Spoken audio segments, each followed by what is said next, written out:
ચલો હવે એની જેવું બીજું છે હિમ એટલે કે ફ્રોસ્ટ. હિમ એટલે કે ફ્રોસ્ટ. હિમ એટલે કે ફ્રોસ્ટ. તો કે હિમ અને ઝાકળ બનવા માટેના સંજોગો એક સરખા જ છે. જેવી રીતે હિમ બને, જેવી રીતે ઝાકળ બને ને એવી રીતે જ હિમ બને. ઝાકળ કેવી રીતે બનતું હતું? તો કે શિયાળાની લાંબી રાત્રિ હોય એટલે કે તાપમાન નીચું હોય એટલે કે ઠંડક વધારે હોય, ખૂબ જ વધારે ઠંડી હોય. હા, ખૂબ જ વધારે ઠંડી હોય. તો ખૂબ જ વધારે ઠંડી હશે તો ત્યારે ભેજ જે છે એ શું થશે? ભેજ વાયુની અંદર છે. ભેજ કોની અંદર છે? વાયુ છે. પણ હવે તાપમાન ખૂબ નીચું છે, ખૂબ નીચું છે એટલે કે ઠંડી વધારે છે. ઠંડી વધારે છે તો શું થશે? વાયુનું પ્રવાહીમાં રૂપાંતર થશે અથવા ઘાનમાં રૂપાંતર થશે.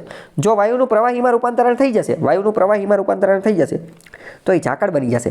પણ વાયુનું જો ઘાન જેવું રૂપાંતરણ થઈ જશે તો એ હિમ ફ્રોસ્ટ બની જશે. સમજાણું કે ન સમજાણું? તમે વિચારો, ભેજ ક્યારે બને? ભેજ વાયુ ક્યારે બને?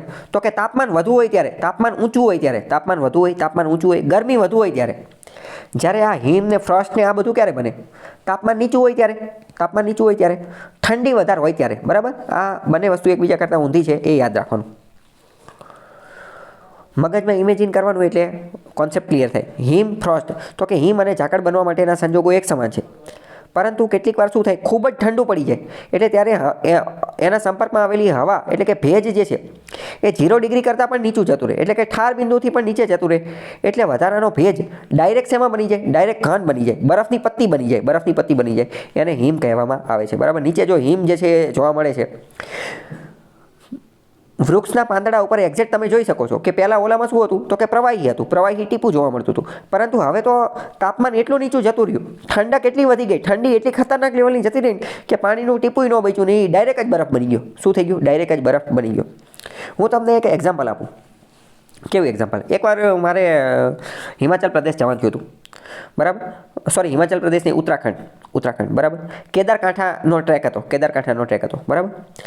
આ બધા ટ્રેકને એવું બધું હોય ને ત્યાં તમે જોજો, ત્યાં જે પાણીની બોટલ એ લોકો વાપરતા હશે ને એ પાણીની બોટલ ઓલી થર્મસવાળી વાપરતા હશે. થર્મસવાળી એટલે કે ગરમ પાણી ગરમ ને ગરમ રહે અને ઠંડુ પાણી ઠંડુ ને ઠંડુ રહે.